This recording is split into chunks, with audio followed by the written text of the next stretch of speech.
many years ago, there was a king of Scotland whose name was Robert the Bruce. He was a brave and wise ruler. The people of Scotland were lucky to have a ruler like him because at that time England was at war with Scotland. The King of England wanted to capture Scotland and make it a part of England. The independence of Scotland was in danger. Robert the Bruce had a small army of Scottish soldiers. They fought 6 battles with England but lost each time. The English army was much bigger and stronger. They also had more resources with them. When King Bruce and his army lost the 6th battle, they were driven out of their own country. The entire army of Scotland got scattered. The king became a refugee in his own country. He had to hide in the forests and caves because if the English army caught him, he would be imprisoned. One day, when he was lying down on the rocky bed of a cave, hungry and tired, he noticed a spider getting ready to spin a web. He watched her fascinated as she worked slowly and with great care. Holding her thread gently yet firmly, she tried to reach the other end of the cave wall, but she slipped and fell. This did not stop her.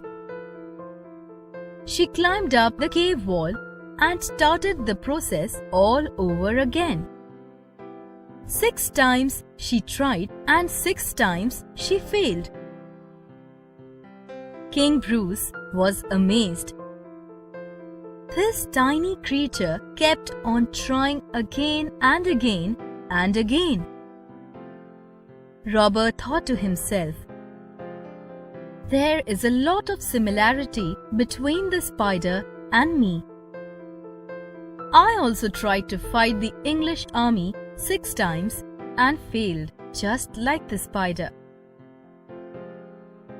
While these thoughts were going on in his mind, the tiny spider crawled up the wall and began the process all over again.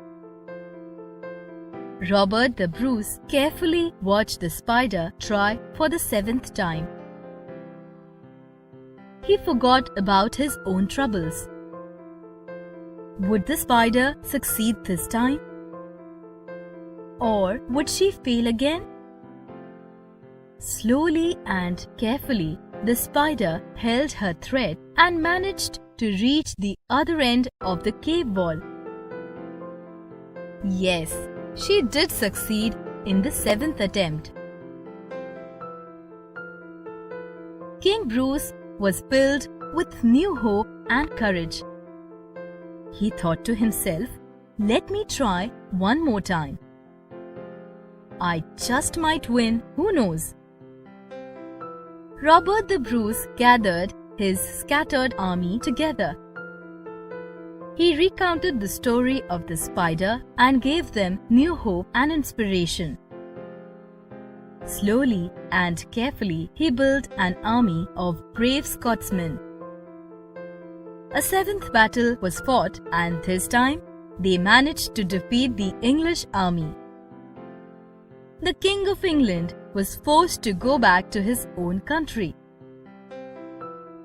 England finally recognized Scotland as an independent country and Robert the Bruce as its rightful king. Robert the Bruce became the King of Scotland. But he never forgot the lesson he learned from the tiny little spider. If at first you don't succeed, try again.